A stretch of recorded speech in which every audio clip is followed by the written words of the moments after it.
अस्सलाम वालेकुम and greetings friends. Friend मैं Tahzeeb Hasan trade like a pro के प्लेटफॉर्म से। फ्रेंड ये वीडियो 11 सितंबर 2024 वेंसडे के लिए है। इस वीडियो में हम एनालिसिस करेंगे गोल्ड, क्रूड ऑयल और बीटीसी का। फ्रेंड्स आज सीपीआई और कोर सीपीआई का डेटा है, बहुत अहम डेटा है। मार्केट किसी भी सीमत मूव कर सकती है और ये डेटा जिस तरह के एनएफपी का हो गया, सीपीआई डेटा हो गया या एफएमसी का डेटा हो गया, ये डेटा ऐसा होता है कि ये जोन ब्रेक कर सकता है। किसी भी किस्म के जोन ये ब्रेक कर सकता है। खासी एहतियात करनी होगी। और आज क्रूड ऑयल इन्वेंट्रीज का भी डेटा पाकिस्तानी वक्त के मुताबिक 7:30 बजे, जिसकी फोरकास्ट सेल की है। लेट्स सी, देखते हैं कि क्या आउटकम आती है और क्या मार्केट मूव करती है। मोस्टली मैंने लास्ट वीक और इससे पिछले वीक भी बोला था कि डेटा जो मर्जी है, क्रूड ऑयल जिस पोजीशन पे खड़ा होता है, जितने डिप में है, एक दफ़ा ऊपर जाता ज़रूर है, उसके बाद फिर दोबारा वापस आता है। आल्दो के लास्ट डेटा बाय का आया था, मार्केट बाय गई है, लेकिन उसके बाद दोबारा अपने सेल ट्रेंड की तरफ ही चलती रही है। जी फ्रेंड्स, सबसे पहले गोल्ड पे बात कर लेते हैं। गोल्ड पे कल ये वीक बाय का जोन दिया था मार्केट ने, तकरीबन 5-7 पिप से इसको छोड़ा और अप हुई। ऑलमोस्ट यहाँ से इसको बाय ले लेना चाहिए था और हमने यहाँ से बाय करवाया भी, और मैंने खुद भी यहाँ से 2-3 दफ़ा बाय किया और मार्केट ऊपर गई हमारे सेल जोन की तरफ। पहले 2515.3 से ये सेल लाई। अगर इसको छोटे टाइम फ्रेम में देखें,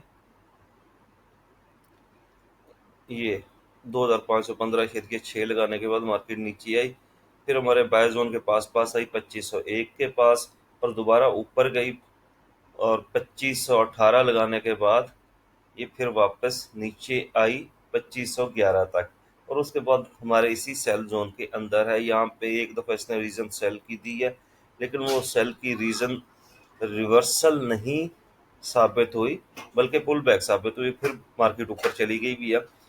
अब कंडीशन ये है कि ये हाई लिक्विडिटी सेल का जोन था।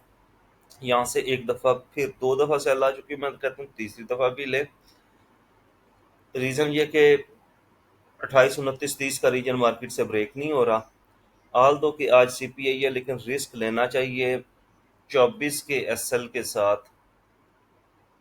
यहाँ से सेल करने का छोटी लॉट के साथ, और इस बाय के जोन तक इसको आना चाहिए मार्केट को।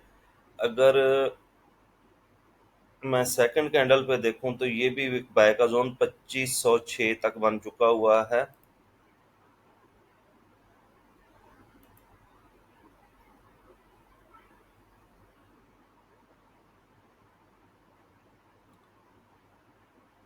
जो लेटेस्ट जोन बना हुआ है बाय का जोन, वो ये है 2501.3 से लेकर 2506.85, ये बाय का जोन है। ये न्यूज़ से पहले पहले आप ट्रेड कर सकते हैं, और बाज़ दफ़ा आप ये देखते भी हैं कि बड़ी न्यूज़ से पहले मार्केट रेंज बाउंड रहती है। जो प्रॉफिट आ जाए, अगले जोन की फिक्र ना करें, उसको बुक कर लें, या सबसे बेहतर तरीका है कि डेटा का वेट किया जाए, और डेटा के वेट के बाद मार्केट जो मूव करती है, ठीक है, उसके साथ चलना चाहिए। ये बाय का जोन दे दिए मैंने, सेल का जोन दे दिया, और अगर ये सेल का जोन ब्रेक होता है तो ऊपर सेल का जोन, एक और स्ट्रांग सेल का जोन पड़ा हुआ है 2545 से लेके 2550 के दरमियान। जी फ्रेंड, नेक्स्ट पेयर हमारा क्रूड ऑयल पे अभी तक मार्केट रिवर्सल नहीं ले रही। कल जब मैं वीडियो रिकॉर्ड कर रहा था तो ये H4 ऊपर आई थी, लेकिन उसके बाद ये पिन बार कैंडल दे के नीचे आ गई और इस बाय के जोन को फेल किया। फेल तो नहीं कहना चाहिए, एक दफ़ा मार्केट इससे बाय गई है और प्रॉफिट आया है किसी हद तक, और उसके बाद मार्केट फिर वापस चली गई। अब ये ईयरली लेवल पे आके खड़ी है, यहाँ से रिजेक्शन ली है। ये ईयरली और वीकली दो लेवल हैं। यहाँ से ये रिजेक्शन लेके खड़ी हुई है और यहाँ से इसको ऊपर जाना चाहिए और इस डिसेंडिंग ट्रेंड लाइन के ऊपर आना चाहिए और इसको टेस्ट करके ऊपर जाना चाहिए, तब इसकी रिवर्सल देखेंगे। लेकिन ये मैंने कल ग्रुप में भी वॉइस की थी कि इस टाइम क्रूड ऑयल जिस पोजीशन पे है, बड़े अकाउंट के साथ इसको लॉन्ग होल्ड किया जाए बाय के लिए, एसएल के बगैर। हाँ, स्कैल्पिंग वाला कोई चक्कर नहीं है, स्कैल्पिंग इस टाइम नहीं की जा सकती इसमें। आप लॉन्ग के लिए इसको बाय करें। अकाउंट आपका तकरीबन तकरीबन $500 का मिनिमम होना चाहिए। अगर ये 10-15 के फिक अपना एरिया में भी चला जाए तो आपको टेंशन नहीं होनी चाहिए। इसको आप बाय होल्ड करें और इसका टीपी रखें। मिनिमम मिनिमम टीपी इसका 69 बन रहा है और उसके बाद 73 74 है और 77 78 है और फिर 79 80 है। और मेरे ख्याल के मुताबिक इसको मार्च अप्रैल में 80 प्लस बल्कि 90 के पास पास होना चाहिए। जी फ्रेंड, नेक्स्ट ईयर हमारा बीटीसी ये स्ट्रांग बाय के जोन से बाय गया। ऊपर वाला बाय का जोन जो उसने ब्रेक किया था उससे भी ऊपर निकला और मंथली पीरियड से टकरा के और यहाँ पे रिवर्सल है। सप्लाई जोन था, यहाँ से सेल आया। अभी देखें तो इसका लेटेस्ट बाय एरिया जो है वो ये है। स्कैल्पिंग के लिहाज से अगर देखा जाए तो इस टाइम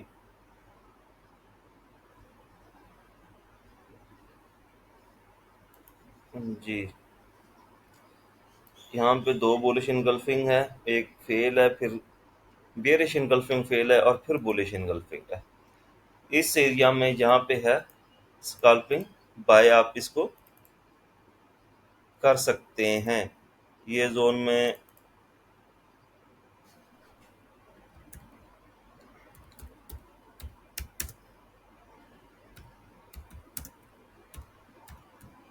स्कैल्पिंग बाय जोन मैंने इसमें लिख दिया है। तो और अगर इसको सेल करना है, सेल इसको इस एरिया से नहीं, इसको एटलीस्ट 58 और 59 के एरिया से अगर बहुत जल्द भी सेल करना है तो यहाँ से सेल करेंगे। अदरवाइज इसका अच्छा एरिया जो बना हुआ है वो 60 और 61 है। इस एरिया से इसको सेल करेंगे। ये स्कैल्पिंग बाय का जोन दे दिया, बाय के जोन नीचे दो थे। ठीक हो गया फ्रेंड्स, आज एनालिसिस में इतना ही। अपना ख्याल रखिएगा। अल्लाह।